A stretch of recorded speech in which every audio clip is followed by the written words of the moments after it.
From the outside, chocolate might look simple. A glossy bar, a truffle, or a creamy cup of hot cocoa seems like something that just magically appears on store shelves. But behind every piece of chocolate is a long, intricate process that begins thousands of miles away in tropical farms where cocoa trees grow. The journey from cocoa beans to chocolate is one of patience, science, and artistry, a combination of ancient tradition and modern innovation. Stepping inside a chocolate factory reveals how raw beans harvested from pods become the sweet treats we know and love. The story begins in tropical regions close to the equator, where cocoa trees thrive in warm, humid climates. These trees bear football-shaped pods that contain the seeds of chocolate. Inside each pod are about 30 to 50 cocoa beans surrounded by a sweet white pulp. Farmers carefully harvest the pods by hand, often using machetes to cut them from the trees. Each pod is split open, and the beans are scooped out along with the pulp. This is the very first step, and while it might seem small, it sets the stage for everything that follows. Freshly harvested cocoa beans do not taste like chocolate at all.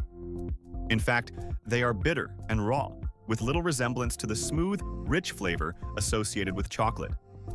To unlock their potential, farmers begin the critical step of fermentation. The beans, still coated in pulp, are piled into wooden boxes or covered with banana leaves and left to ferment for several days. During this time, natural yeasts and bacteria break down the pulp, generating heat that can reach up to 50 degrees Celsius. This heat and microbial activity trigger chemical changes inside the beans, reducing bitterness and developing the precursors of chocolate's complex flavor. Without fermentation, chocolate would taste flat and harsh, lacking the depth that makes it irresistible. After fermentation, the beans must be dried to preserve them and prepare them for transport. Farmers spread the beans out under the sun, turning them regularly to ensure even drying. This process can take up to a week, and it reduces the beans' moisture content to a level safe for storage and shipping. Dried beans take on a deep brown color, hard texture, and slightly earthy aroma. At this stage, the beans are bagged and sent to chocolate factories around the world, where the transformation into chocolate begins in earnest. When the beans arrive at a factory, the first task is cleaning. Since the beans have traveled long distances, they may contain bits of twigs, stones, or dust. Industrial cleaning machines remove these impurities to ensure only pure cocoa beans enter the production line. Once cleaned, the beans are roasted. Roasting is one of the most important steps in chocolate making because it intensifies the flavor. Depending on the desired end product, roasting temperatures and times vary.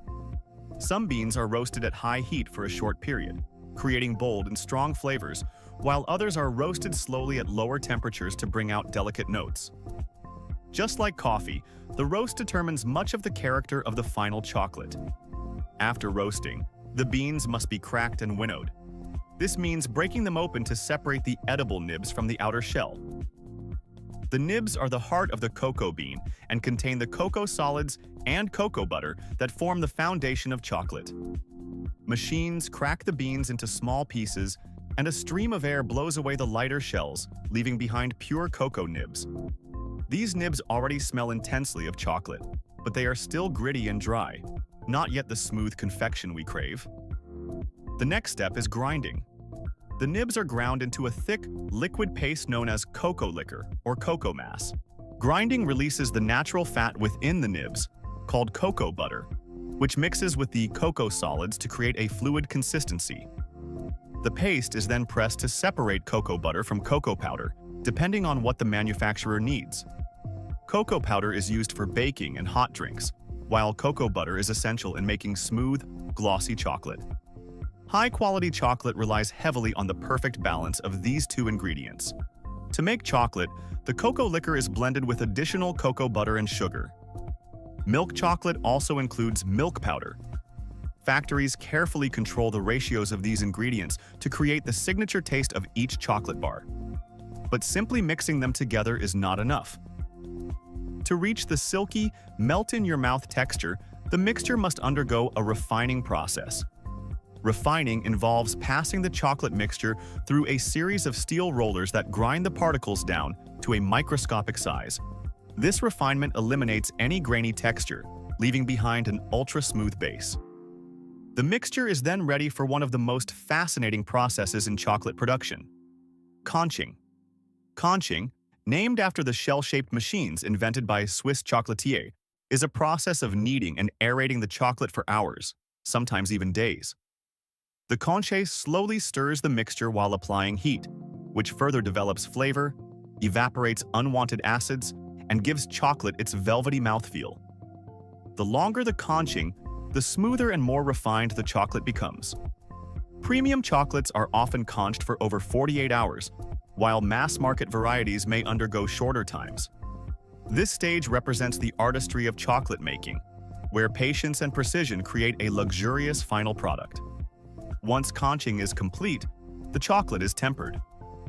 Tempering is a delicate process of heating and cooling chocolate to stabilize the cocoa butter crystals. Proper tempering ensures that chocolate sets with a shiny finish, a crisp snap, and resistance to melting at room temperature. Without tempering, chocolate would look dull, develop white streaks called bloom, and have a crumbly texture. In factories, tempering machines carefully control the temperature cycle to guarantee consistency, while artisanal chocolatiers often temper chocolate by hand using marble slabs. The mastery of tempering is what separates professional chocolate from homemade imitations. Now tempered and ready, the chocolate is poured into molds or used as coatings and fillings. Liquid chocolate flows into bar molds, praline shells, or truffle casings depending on the product line. The molds are vibrated to remove air bubbles, ensuring smooth surfaces. Once cooled and solidified, the chocolate is released from the molds, wrapped in packaging, and prepared for shipment. At this stage, the transformation is complete, from a tropical seed to a finished treat. Inside the factory, the process is highly mechanized and efficient, but every step, from fermentation on the farm to tempering in the factory, is essential to producing chocolate that delights millions worldwide. The balance of science and artistry is evident in the smallest details, whether it's the way beans are roasted or how long the mixture is conched. Each decision shapes the final flavor, texture, and appearance of the chocolate. When you break a piece of chocolate and hear that satisfying snap, you are not just enjoying a sweet indulgence.